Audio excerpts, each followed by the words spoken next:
जोहार सबको। जैसा कि आप जानते हैं कि बहुत ज़्यादा तो मैं लाइव आता नहीं हूँ, लेकिन जेबी केसेस का एक प्रवक्ता होने के नाते आज मैं बहुत दिनों के बाद लाइव आया हूँ। लाइव इसलिए आया हूँ कि एज आ पार्टी का मेंबर होने के नाते मैं किसी का जवाब देना उचित समझता नहीं हूँ, लेकिन एज आ प्रवक्ता होने के नाते जवाब देना उचित है। तो सबसे पहले एक हमारे यहाँ बिहार के पत्रकार महोदय आए थे। सुनते हैं कि वो जो आए थे वो हम लोग को तमीज़ का पाठ पढ़ा रहे थे कि उनके जो कार्यकर्ता हैं वो बदतमीज़ हैं। तो सबसे पहले उनकी तमीज़ का सबसे पहले हम जवाब देना चाहेंगे कि उनकी तमीज़ कितनी है। उनकी तमीज़ इतनी है कि बिहार के मामले में जितने ही वीडियो बनाए हैं, चाहे वो फेमस हुए हैं, प्रसिद्ध हुए हैं, तो उनकी तमीज़ को देखिएगा कि उनकी तमीज़ कितनी है। वो हर वीडियो में बोलते हैं कि यहाँ के इंजीनियरों को हम रेलते हैं, पेलते हैं। तो क्या जो रेलने और पेलने जैसे जो शब्द हैं, इनका क्या मतलब निकलता है, इसका क्या अर्थ निकलता है? कितनी तमीज़ है इस यूट्यूबर महोदय में। यूट्यूबर इसलिए कह रहा हूँ, उनके पेज में जर्नलिस्ट लिखा हुआ, लेकिन वो जर्नलिस्ट है नहीं। और दूसरी बात, यूट्यूबर भी वो नहीं रहे। अब यूट्यूबर इसलिए नहीं रहे कि उन्होंने किसी एक बहुत बड़े राष्ट्रीय पार्टी को ज्वाइन कर लिया है, राष्ट्रीय पार्टी के मेंबर है, यानी भारतीय जनता पार्टी जो है उसके मेंबर है। तो वो यूट्यूबर ना रहे ना पत्रकार रहे, वो क्या है, एक पार्टी के मेंबर है। एक पार्टी के मेंबर, हम यूट्यूबर्स को नहीं बोल रहे, पत्रकार को नहीं बोल रहे, हम एक उस पार्टी के सदस्य को बोल रहे हैं कि आप जो फेमस हुए हैं, आप जो प्रसिद्ध हुए हैं, आप जो बदतमीज की बात करते हैं, जो तमीज की बात करते हैं, तो आप में कितनी तमीज है? अगर आप में तमीज है, क्या एक पत्रकार बंधु को ऐसे शब्दों का प्रयोग करना उचित है? कहाँ तक उचित है, आप जवाब दीजिए। अगर नहीं, अगर लगता है कि हम झूठ बोल रहे हैं, तो उसके कोई भी वीडियो जाके पीछे में समय में उठा के देख लीजिए, उसमें सब ऐसे शब्दों का उसमें उपयोग किया हुआ है। अब वो लोग वो एक और प्रश्न करते हैं यहाँ पर आके, झारखंड में आके हम लोग को बीजेपी की जो एजेंडा है, जो सच्चाई है, उसको ना कह के उसको भ्रमित करने का प्रयास करते हैं। वो कहे कि बांग्लादेशी घुसपैठ जो हो रही है, उस पर ये जेबी केसेस या जेएलकेएम के जो कार्यकर्ता हैं या जो लोग हैं, जो लीडर्स हैं, वो उस पर बात नहीं करते। चलिए, बहुत अच्छी बात है, आपने सवाल किया, हम उसका उत्तर देते हैं। अगर सही में घुसपैठ हो रहा है तो हम इसका विरोध करते हैं। घुसपैठ कहीं तक उचित नहीं है। बांग्लादेश से झारखंड में ही क्यों, अगर बिहार में भी घुसपैठ हो रहा है तो वो भी उचित नहीं है। बिहार में क्यों, अगर उत्तर प्रदेश में भी घुसपैठ हो रहा है तो वो भी सही नहीं है। अगर दिल्ली में भी घुसपैठ हो रहा है तो वो भी सही नहीं, क्योंकि सबसे पहले मेरा आता है देश। अगर देश है तब राज्य है, तब हम हैं। इसलिए अगर कहीं भी घुसपैठ हो रहा है तो हम उसका विरोध करते हैं। जेबी केसेस जेएलकेएम के एक प्रवक्ता होने के नाते हम उसका विरोध करते हैं। मेरा पूरा पार्टी, पूरा संगठन उसका विरोध करती है। लेकिन आपसे एक सवाल है, आपसे एक सवाल हम पूछना चाहते हैं, कश्यप महोदय, मनीष कश्यप जी, आपसे एक सवाल है।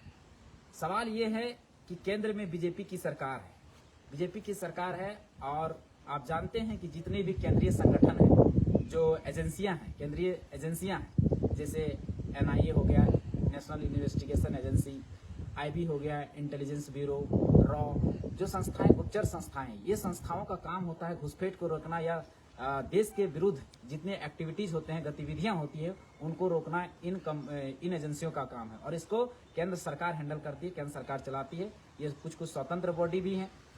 तो जब केंद्र सरकार के अंतर्गत, और केंद्र में आपकी सरकार है, यानी आप बीजेपी के मेंबर है, आप उसकी सरकार है, तो आप क्यों नहीं रोक पा रहे? आप ये सवाल बीजेपी से क्यों नहीं करते, बीजेपी की सरकार से क्यों नहीं करते, मोदी जी से क्यों नहीं करते, ये अमित शाह से क्यों नहीं करते? ये सवाल अमित शाह से करना था, ये सवाल मोदी जी से करना था, ये भारतीय जनता पार्टी से करना था। अब है कि आप उससे ना किए। तो चलिए, अब आते हैं राज्य की बात। तो राज्य के बाद में ना हमारी सरकार है, ना हम कुछ है।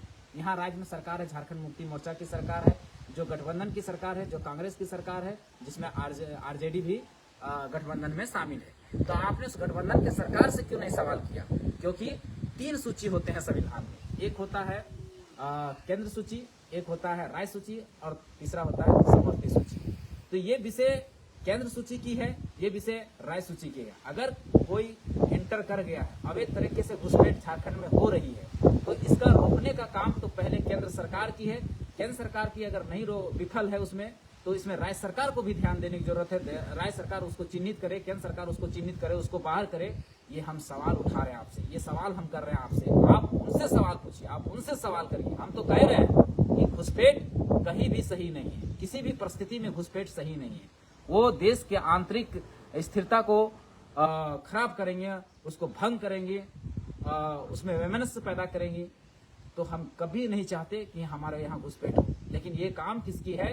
केंद्र सरकार की है और राज्य सरकार की है। सवाल आप उससे पूछिए, सवाल आप उससे कीजिए, रोकने की जिम्मेवारी उनकी है। हम उसका विरोध करते हैं एज अ प्रवक्ता, और पूरा पार्टी की ओर से हम उसका विरोध करते हैं। और आज से नहीं, आप तो कल ना आए हैं, मेरा फेसबुक प्रोफाइल आप सब चेक करके देखिएगा। हम हमेशा सवाल उठे हैं कि किसी भी कंडीशन में, किसी भी स्थिति और परिस्थिति में घुसपैठ कतई सही नहीं है, चाहे देश के किसी भी कोना में हो, झारखंड में हो, चाहे देश के किसी भी कोना में हो, ये किसी भी परिस्थिति में घुसपैठ सही नहीं है, कभी सही नहीं है।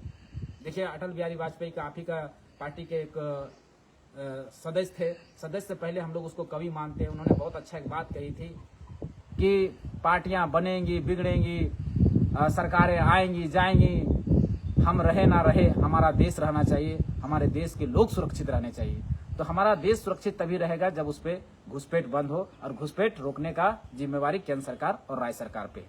अब आपका एक दूसरा सवाल था, प्रश्न था, आप हमारे जो समर्थक थे उनका आप बहुत अच्छे तरीके से गुमराह कर रहे थे, मैनिपुलेट कर रहे थे। हमने सुना, आप उसको साबित करना चाह रहे थे कि आप भी एक बिहारी हैं, बिहार में आपका जन्म कब हुआ, तो 1993 में हुआ, 1994 में हुआ, तो आप भी बिहारी हुए। तो चलिए भैया, आप बड़ा अच्छा दिए तर्क कि आप बिहारी थे, तो इसका मतलब है कि बिहार 1912 में बंगाल से अलग हुआ, बंगाल से अलग हुआ 1912 में, लेकिन उसको उस समय मान्यता राज्य का नहीं मिला था।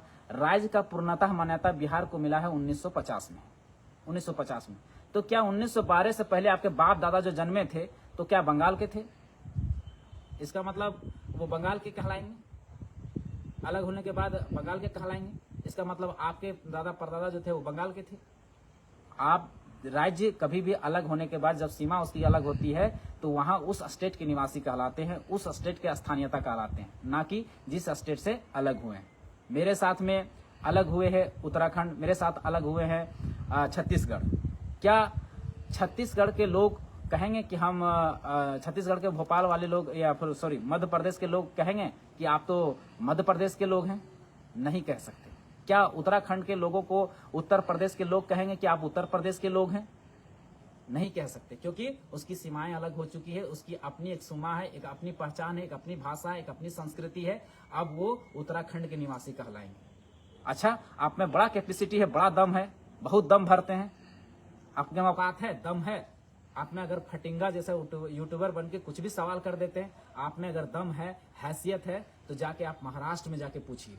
महाराष्ट्र में बोलिए कि एक बॉम्बे प्रांत था, बॉम्बे प्रांत 1 मई 1960 को अलग हुआ, और अलग होके 2 राज्य बना, एक गुजरात और एक महाराष्ट्र। आप उसको महाराष्ट्र वालों को जाकर बोल दीजिए कि आप तो, चाहे गुजरात वाले को आप, जो गुजरात वालों को आप बोल दीजिए कि आप महाराष्ट्र के निवासी हैं। नहीं बोल सकते। महाराष्ट्र वाले आपको कूट देंगे दम भर के, जैसे आपको तमिलनाडु में कूटे थे। अच्छा छोड़िए ना, आंध्र प्रदेश अलग हुआ 2014 में। 2014 में आंध्र प्रदेश, तेलंगाना अलग हुआ आंध्र प्रदेश से। तेलंगाना वालों को बोल दीजिए कि आप तो आंध्र प्रदेश के निवासी हैं। बोलिए, इतना कूटेंगे कि जो बोलते समय जितना बोलते ना, उतना थूक बाहर निकलता है ना, सारा थूक भीतर चल जाएगा। इसलिए कभी भी जिस राज्य में जाते हैं, उस राज्य के लोगों को सम्मान कीजिए। हम कभी नहीं कहते उत्तर प्रदेश या बिहार, या उनका जितना अधिकार झारखंड में हो उतना ले। अगर कहीं की भी नीति बनती है, कहीं की भी पॉलिसी बनती है, हम बिहार में फॉर्म भरे, उत्तर प्रदेश में फॉर्म भरे, महाराष्ट्र में फॉर्म भरे, लेकिन 100 अगर सीटें निकलती है तो उसमें 90 सीट वहां के स्थानीय निवासियों को होना चाहिए। चाहे उत्तर प्रदेश की बात हो, चाहे बिहार की बात हो, चाहे महाराष्ट्र की बात हो, वहां के निवासियों को पहला प्रेफरेंस, पहला महत्व मिलना चाहिए। झारखंड में सेम टू सेम हम वही बात कहते हैं कि जो पहला अधिकार है यहाँ के झारखंड वासियों को मिलना चाहिए, झारखंड के लोगों को मिलना चाहिए। ये हमारी मांग ये है, ना कि हम उत्तर प्रदेश या बिहार के लोगों को कभी किसी से ना रोके हैं, ना भगाए हैं। हम केवल कहते हैं पहला जो अधिकार है वो यहाँ झारखंड के निवासियों को मिलना चाहिए, जो नहीं मिल रही है। जितना आंकड़ा देख लीजिए, जितना वैकेंसी है, चाहे वो जेपीएससी के एग्जाम की बात हो, चाहे जेएसएससी की एग्जाम की बात हो, चाहे प्राइवेट नौकरियों की बात हो, चाहे ठेकेदारी की प्रथा की बात हो, किसी भी चले जाइए, किसी भी क्षेत्र में चल जाइए, चाहे आउटसोर्सिंग कंपनियों की बात है, उसमें ज्यादातर लोग यहाँ उत्तर प्रदेश, बिहार, बंगाल और उड़ीसा और विभिन्न राज्यों के लोग यहाँ के ज्यादातर हिस्सों को ले जाते हैं, हमारी रोजी रोटी को ले जाते हैं, तो हम उसमें मांग करेंगे कि नहीं करेंगे। महाराष्ट्र जाएंगे तो पहला प्रेफरेंस वहाँ के मराठियों को मिलता है, गुजरात जाते हैं तो पहला प्रेफरेंस गुजरातियों को मिलता है, बिहार में सबसे पहला प्रेफरेंस बिहारियों को मिलता है, उत्तर प्रदेश में सबसे पहला प्रेफरेंस उत्तर प्रदेश के लोगों को मिलता है। हमें किसी से कोई आपत्ति नहीं, किसी से कोई आपत्ति नहीं। क्यों भाई? उसका राज्य, उसको वहां मिलना चाहिए। तो झारखंड में जब पहला अधिकार होगा, जब झारखंडियों को मिलना है, तो क्यों आपत्ति आपको होनी चाहिए? एक अगर आप सही में एक अच्छा पत्रकार है, सच्चा, तो इस बात को आपको समर्थन करना चाहिए, आपको उठाना चाहिए कि पहला अधिकार वहां के निवासियों को मिलना चाहिए। हमारी हिस्से की रोटी पहले हम खाएंगे, अगर हमारे से बचती है तो हम जरूर दूसरे को देंगे। और ये झारखंड की एक बहुत अच्छी संस्कृति रही है। हमारे घरों में हमेशा, ज्यादातर हमारे घरों में अब नहीं रहे, लेकिन ज्यादातर हमारे घरों में पहले हम लोग एक कुत्ता पालते थे, एक कुत्ता रखते थे। जब हम लोग पेट भर जाता था तो हम लोग अपने कुत्ते को भी रोटी खिलाते थे, और भी कुत्ते हैं उनको भी रोटी देते थे। तो कहने का मतलब है कि जब हम कुत्ता को इतना मान सम्मान दे सकते हैं, तो फिर ये हमारे देश के निवासी हैं, हमारे देश के लोग हैं। हमारा से अगर बच जाता है, अगर 100 नौकरियों में 10% नौकरियां उनके हिस्से की अगर नियमावली में है तो उनको मिलना चाहिए। और हम देने के लिए तैयार हैं, 10% देने के लिए तैयार है, किसी भी राज्य को देने के लिए तैयार है, क्योंकि भारत राज्यों का संघ है। और राज्यों का संघ होने के नाते कुछ ना कुछ हिस्सा उनको मिलना चाहिए, चाहे 10% मिले, चाहे 5% मिले, मिलना चाहिए। हमें भी बिहार में, हम भी बीपीएससी का फॉर्म भरेंगे, चाहे बीएसएससी का फॉर्म भरेंगे, तो उसमें हमको 10% ही अधिकार मिलेगा। उतना ही हम अधिकारी हैं, उससे ज्यादा का अधिकार नहीं है। और अगर उससे ज्यादा का अधिकार है, 10% हो या 20%, ज्यादा से ज्यादा 25%, इसके ज्यादा अधिकार नहीं है हमारा। लेकिन यहाँ 75 से 90% झारखंड में घुस जाते हैं। ज्यादातर हम बिहार, उत्तर प्रदेश के लोग ही घुसते हैं, ज्यादातर अतिक्रमण वही लोगों ने किया है। आपको नहीं पता है तो सारा आंकड़ा आप देख लीजिए। आपको नहीं ना पता है, झारखंड का दर्द नहीं ना पता है, झारखंड का इतिहास नहीं पता, झारखंड का भौगोलिक चीजें नहीं पता, झारखंड की संस्कृति नहीं पता। कितना छोटा छोटा सा बात की है आप। हम सोचते थे कि एक अच्छा पत्रकार होंगे, इतना फटिंगा जैसा बात की। आपको कहीं भी बातों में लॉजिक नहीं था, कहीं दम नहीं था। ऐसा लग रहा था कि एक छिटपुटिया आदमी उठ के और कुछ भी सवाल कर रहा है। अरे भैया, थोड़ा लेवल बढ़ाइए, थोड़ा पत्रकारिता करना है, यूट्यूबर है तो थोड़ा लेवल बढ़ाइए। और आप एक चीज कीजिए कि या तो घोषणा कीजिए कि या तो आप जर्नलिस्ट हैं या तो एक पार्टी के सदस्य हैं। दोनों चीजें आप नहीं हो सकते, या तो एक पार्टी के सदस्य या जर्नलिस्ट, दोनों में से एक होंगे। तो आप पहले तय कर लीजिए। और अगर चाटुकारिता करना है किसी पार्टी का दलाली करना है, और यहाँ आके आपको बाहरी भीतरी का करना है, तो फिर हमारे समर्थक क्या करेंगे, या फिर अगर सवाल करेंगे तो आपको जवाब देना होगा। बस यही चंद शब्दों के साथ आज का लाइव खत्म करते हैं। धन्यवाद। जोहार, जय झारखंड।